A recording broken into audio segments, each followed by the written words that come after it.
ไอ้หมอมันฝึกไงได้บ่มันบริมีอันนั้นบ่ตัวนี้นะมีผิดได้น้ำบริมีอันน้ำลายงูเห่าวะงูกระบาแบบนี้นะครบคนตายละตายเลยตามันก็ไปแล้วเนี่ยรับเลยไอ้ก็ฆ่าบ่ฆ่าแล้ว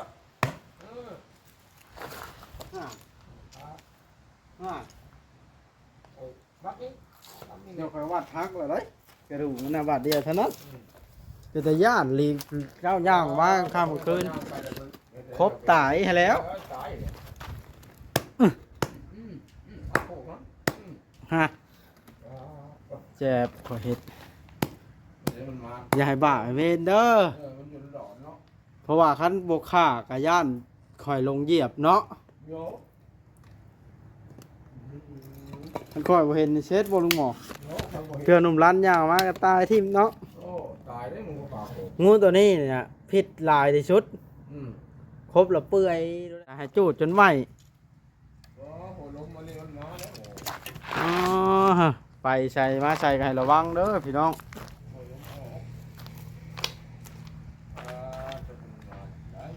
เกือบตายเนาะเจ้ากระเฮ็ดให้คอยบาปโพดมาอะไรคอยฆ่างูรถเจ้าเป็นฆ่าบ่ได้เนาะคันงูบ่มีพิษนี่คอยบ่ฆ่าได้นี่อันนี้มันมีพิษผู้ใจบุญผู้นึงให้สมประดิษฐ์เพิ่นว่าสิซื้อน้ำบาวัดซื้อน้ำเมียบาวัดไปอัน100 เหรียญไปบริจาคให้เด็กผู้ที่บ่มีอันนั้นเดี๋ยวบาวัดสิเฮ็ดคลิปถ้าอยากชมรถขึ้นการนั่นได้เนาะแม่นบาวัดสิเฮ็ดคลิปอันซื้อเครื่องน้ำเมียเพราะว่าสิได้จักโตนะได้อยู่ประมาณเกือบ100 โตพุ่นแล้วเนาะหลายแห้งแม่นสุดเล็กน้อยได้เกือบเป็น100ชุดพุ่นละเพราะว่าถ้าเกิดว่าไอ้ที่ท่านใดสนใจอยากอันผมชอบย้ำมันทั่วถึงกับผมชอบมาได้พี่น้องเพราะว่ามื้อหน้าเขาสิไปแจกอยู่หมู่บ้านที่ทุกข์ยากที่สุด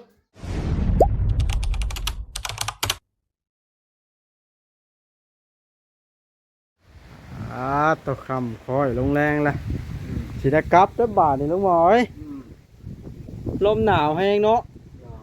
เก้ากะลี่ลมอยู่ไหนเขาบอกอัดไว้ประตูนี่ฮะบริอัดบ่อขายไว้แบบนี้ตลอดบ่อัดได้รักษาประตูของน้ำกับผูกไว้นะแม่คำบูผูกมันก็ล้มแบบนั้นพัดเติมรบกวนแล้วลุงหมอยดังไพ่ไว้ตลอดแบบนี้โอ้แน่นเนาะลุงหมอ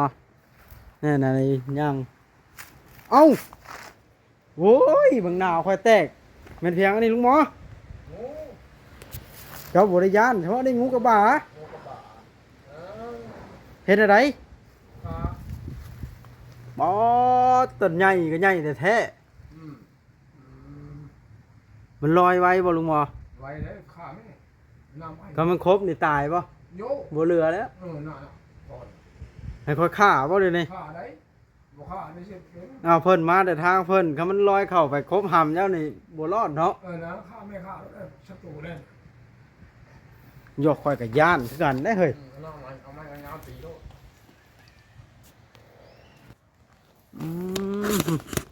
ว่าตีลุงหมอเป็นตาย่านแต่งูมาแต่ใส่หัวลมบ่งูกับบ่าอันนี้ตัวยาวๆใหญ่ๆเนาะลุงร้านโบโย่นะที่ให้ข้าก็ได้ที่บ่ว่าเนาะค่อยลงว่าเอาโลดเอามันยาวๆเด้อยาวสั้นหลายค่อยให้พันไปทีประชาเพื่อนนี่แต่ญาติว่าเพื่อนเจ้าประเทศงูว่าสิเมื่อผัดตีโหโลดฮะตีโลดถูกต้องเลยไอ้หมอมันฝึกไงได้บ่มันบริมีอันนั้นบ่ตัวนี้มีผิดได้น้ำบริมีอันน้ำลายงูเห่าวะงูกระบาแบบนี้นะครบคนตายละตายเลยตามันก็ไปแล้วเนี่ยรับเลยไอ้ก็ฆ่าบ่ฆ่าแล้ว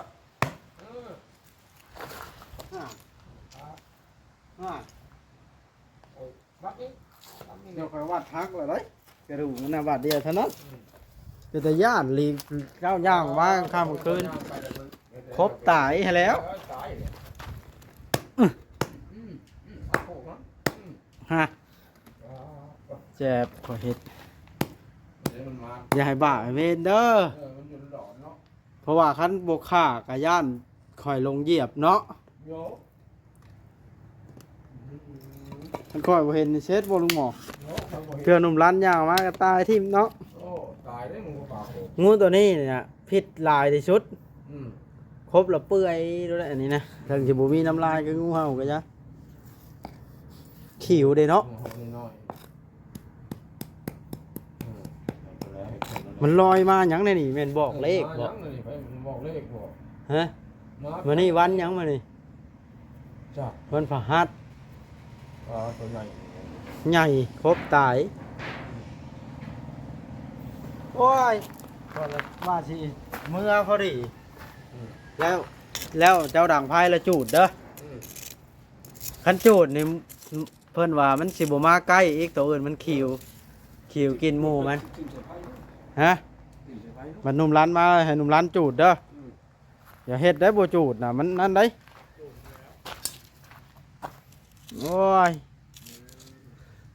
ระวังกระดูกมันถึกได้นี่จูดคำบ่ใหม่ก็ได้ให้จูดจนใหม่ โหลมมานี่มันมาแล้ว อ๋อไปใส่มาใส่ก็ให้ระวังเด้อพี่น้อง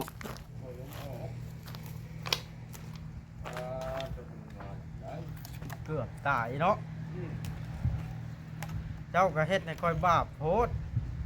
มาอะไรค่อยฆ่างูรถเจ้าเป็นฆ่าบ่ได้เนาะคันงูบ่มีพิษนี่ค่อยบ่ฆ่าได้นี่อันนี้มันมีพิษอย่าให้บ้าเวนเดอร์ไปสู่คนละทิศละทาง แล้วอยู่ในป่าแล้วนี่ตรงนี้ต้องพื้นมันออกไหม อย่าลืมบอกหนุ่มร้านย้ำได้มายันหนุ่มร้านว่าบัวว่าบ่มีหยังแล้วมาเอามือคว้างกี่เท่ายันไปถือกระดูกมันนะไปถือกระดูกมันปักมือก็ตายอีกได้อฮะทำมาจูดจนไหม้ก่อนนะ งูกระบาทำอ๋องูพิษ ชั้นจนชั้นบ่ได้นี่มันลอยมาหยังนี่นี่ ว่าเขาจะนั่งคอยบริเห็นเนี่ยผมบริเห็นผมบริประสูเบื้องแล้วผมลงนั่งบริเป็นอย่างเนาะบริเห็นเลย อ๋อ ผมมาที่นี่ผมเห็นเลย เกือบตายทิ่มนั่นนี่เนาะคันนี้แต่มันบ่มีทางขึ้นนี่เนาะชั้นขึ้นเข้าประตูจ้านะ ผมก็เป็นแปลนหนึ่งยังมา กระเชิญสิ6เนาะ เชิญหกแบบนั้นเล็กๆแล้ว ระวังเด้อบาดนี่ยามลมอันนี้มันออกอยู่แล้วเนาะงูหยังก็ออกเนาะ ออกหมดเดี๋ยวมันมามันก็ยังออกความทางมา หมู่มันบ่มาบ่บาน ผมมาดอก มีแต่ว่าแบบนี้แล้วคันอันดังไผโจดล่ะตัวอื่นสิบ่มาตามคำโบราณเพิ่นว่าเพราะว่ามันขิวขิวกินหมู่มันสิแตกหนีไปทางไม้ จูดแล้ว จูดทิ่มอีกอย่างก็ย่านกระดูกมันคนมาเย็บกันปลามันเน่าเนาะ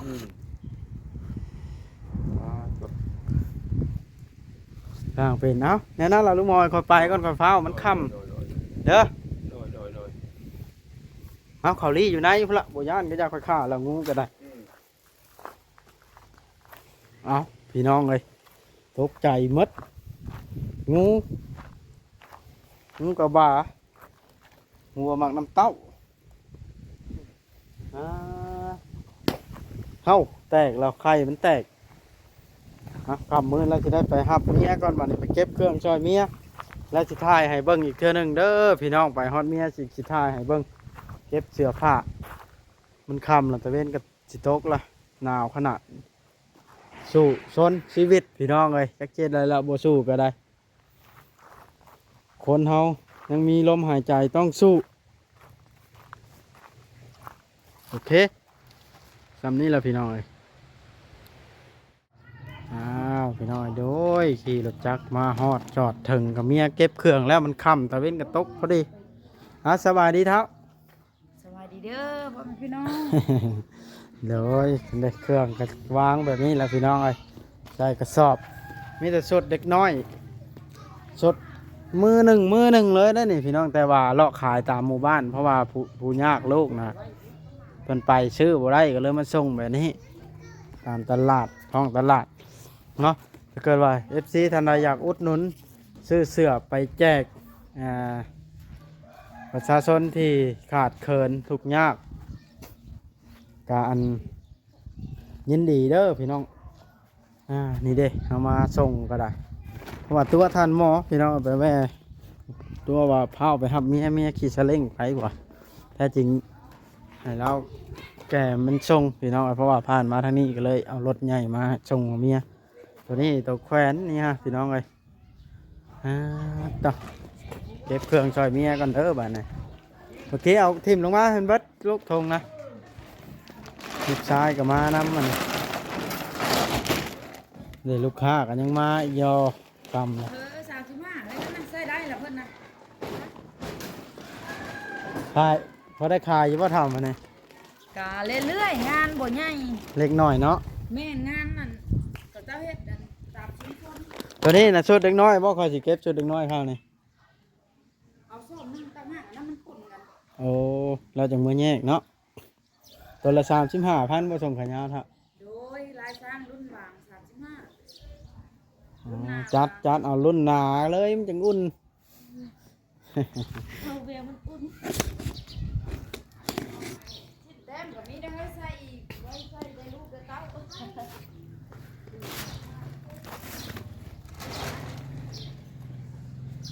พื้นที่มันครับแคบมากเลยมากินลงมาเก็บช่วยกันเอาบุรชอบเลยเก็บไว้เอาชิ้นแต้มมาใส่กันเลย ใส่รถ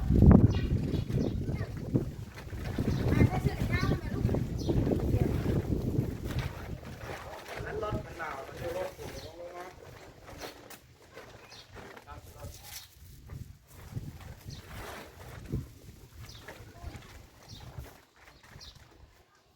ตัวนี้คือขาด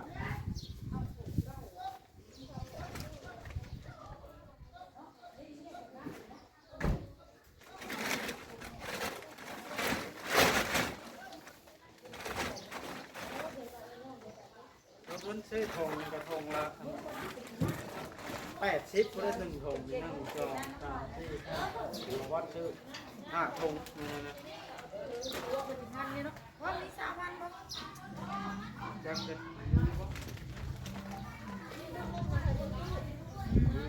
มีวันที่อยู่ดีมีแห้งสิมาอยู่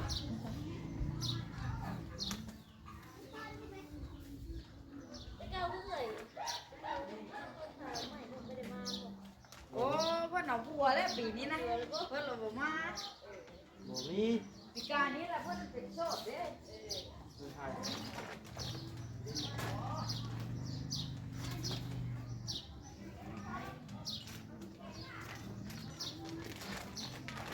เก็บเครื่องเด้อบัดนี้พี่น้องเลย ใจเด้อ นี่ละเครื่องก็ไม่เก็บแล้วก็มาเลี้ยง สู้ชีวิตแหน่สู้ชีวิตแหน่อีโอ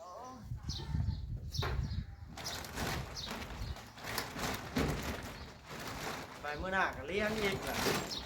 ที่มีแต่ชุดเล็กน้อยเด็กรุ่นใดก็มีเบิดพี่น้องเลยแล้วอันนั้น แม่นเพราะอันส่งเด็กน้อยเนี่ยเก็บเลี้ยงมาแต่ส่งดำนั่นล่ะเห็นบ่ ไปเก็บตัวนี้เข้าก้อนนะ อ้าวแม่เก็บซะล่ม แม่เบิดบ่ แม่เอาซะล่มวะ ช่วงใหญ่ที่จะเอาเข้าก้อนนี่ บ่ส่งง่า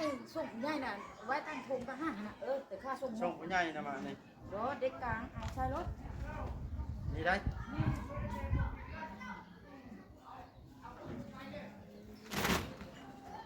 เอาไปขายอยู่ห้องเฮียนเด็กกลางนี่เฮ้ยลองเบิ่งวะ เอาไปโรงเรียนพ่อแม่เขาบ่ไปนํเขาบ่มีเงินคือเก่า ให้เขาเช่นมามือใหม่ก็ให้เขาแล้วพ่อแม่เพราะว่ามันวิ่งเลย น่ะส่งนี่แม่นเบิดล่ะเด็กกลางรู้ว่าอันเครื่องเด็กอยู่ชอบใดอย่างนั้นเนาะ ฮะ รู้ว่าเครื่องเด็กอยู่ชอบใด ไปเก็บเครื่องของเจ้ารถ อยากจะเก็บก่อนนี่ เครื่องเด็กนี่ได้เอามาปะ เอาพุกตัวนี้ก่อน โม ผมมีคนนี่มาขายเครื่องกันเนาะแล้วขายแล้วแบบเที่ยวฮุบเขาฮุบหอมอย่าง พอเป็นมื้อในชีวิตในข้าครับห้ามพ่อบ่ได้มันเลยลงมือ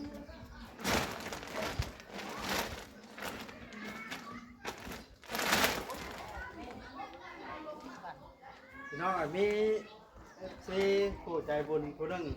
ให้สมประดิษฐ์เพิ่นว่าสิซื้อน้ำบาวัดซื้อน้ำเมียบาวัดอ่ะ ไปอัน 100 เหรียญ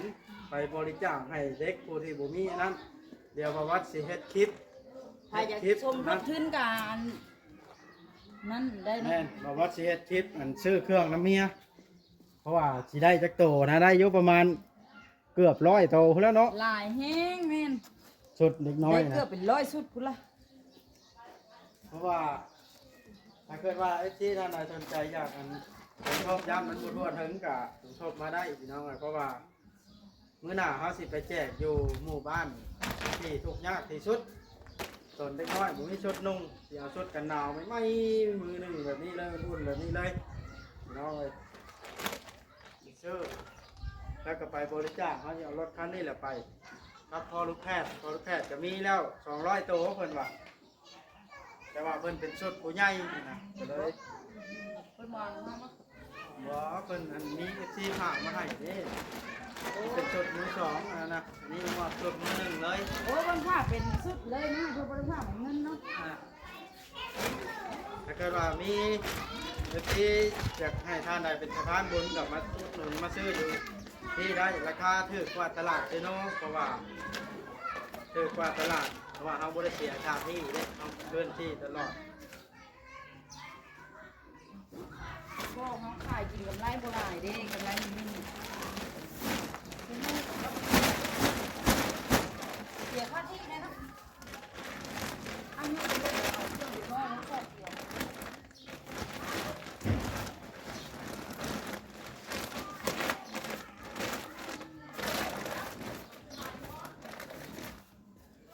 เจ้าก็แย่งได้หลายเติบแล้วนะเนาะไปเก็บเครื่องผู้ใหญ่เด้อครับ โอเคเก็บทั้งนั้นแล้วครับแม่นเก็บไล่ไปว่าเป็นเครื่องผู้ใหญ่เบิด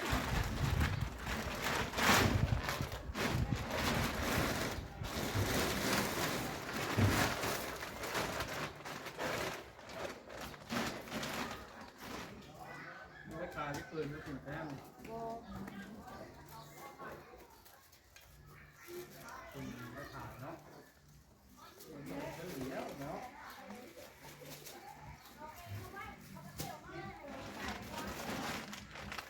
เช็คเครื่องผู้ใหญ่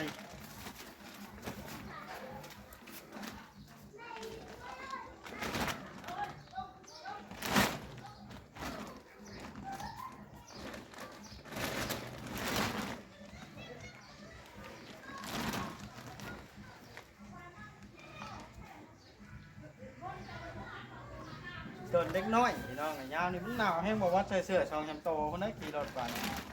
มันหนาวลม แล้วที่ใส่ไม่แขวนหมูไหวซื้อไม่แขวนเนาะนี่ก็ได้เลยป้าไปน้ำพอตังไปดิแต่ว่าก็ขายดีอยู่ได้เรื่อยบ้านนอกบ้านนาเขาเนาะเลยมัก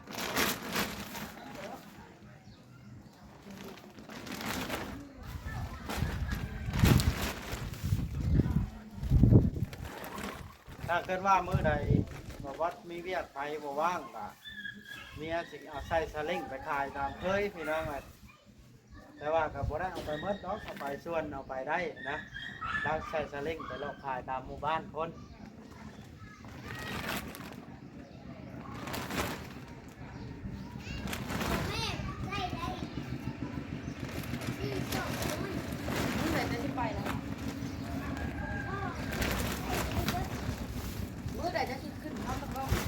เอากันได้เครื่องกันแม่อันนี้ยังบ่ทันได้เครื่องเนาะเอาก็ได้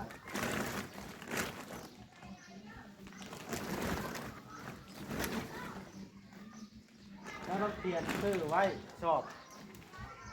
ชุดผู้ใหญ่ชุดเล็กน้อย ขันทอนเล็กแง่งแบบนี้แล้วนะ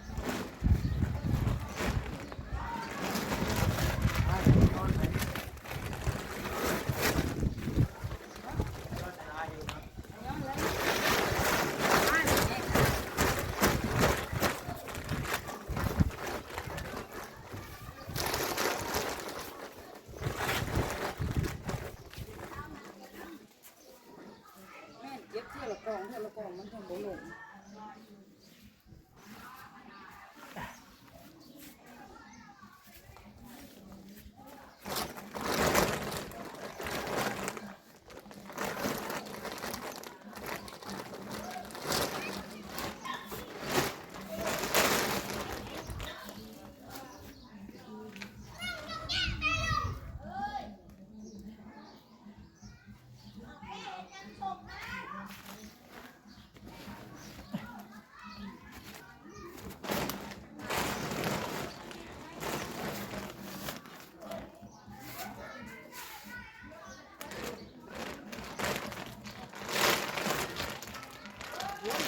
มันหมดร้อนแล้ว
นี่แหละพี่น้อง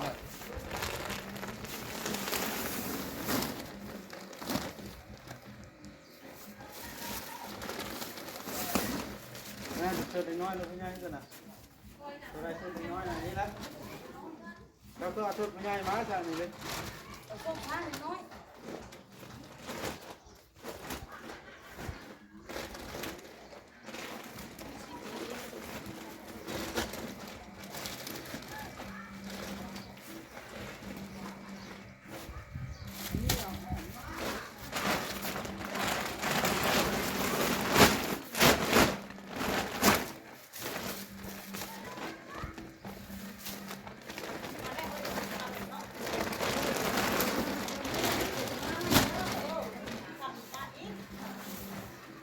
นี่ได้เดี๋ยวลงก่อนนี่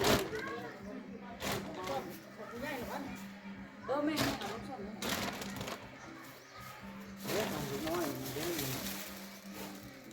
จะหลวงมัน หมดแล้วก็ทำเก็บใส่ชิ้นไว้เนี่ยผมเก็บใส่ชิ้นนี่ก่อน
หมอนพี่น้องไปตัวนี้ก็หมอนเขาเอาไปยัดนิ้วตัวนี้ครับ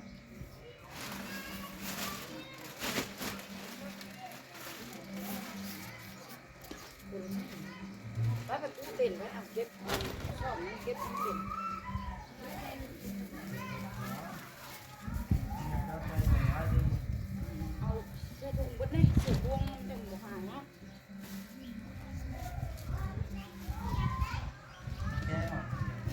แก้เอาไปแค่นี้แล้วก็แก้ขายดิซะเอาได้ถูก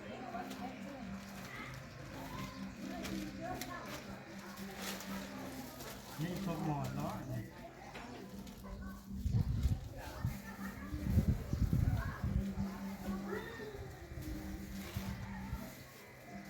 เก็บพวกเราเอาได้นะ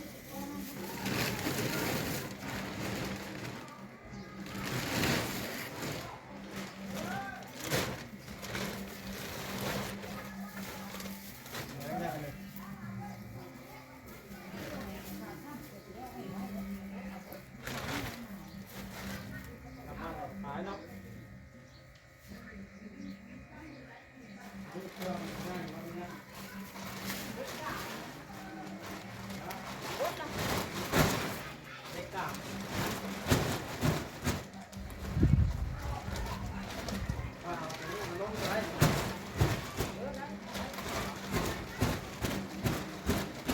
ตัวเป็นกระสอบเอาไปลงพ่นได้ตัวที่ใช้ทุกอย่างได้นะเอาใส่ตัวนี้แล้วเรียบร้อยตอนนี้จะอยู่เต้นบ้านพี่น้อย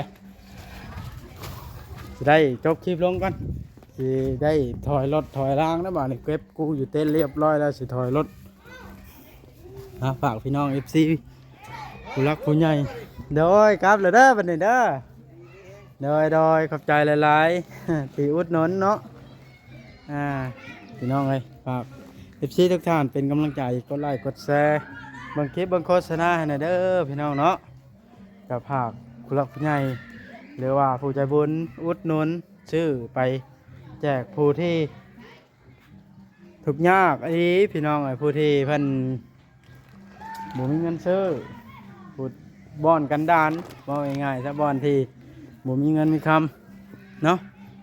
อยู่ดีมีแห้งเบิดทุกท่านสู่คนขอให้ทุกท่านมีแต่ความสุขความสบายใจ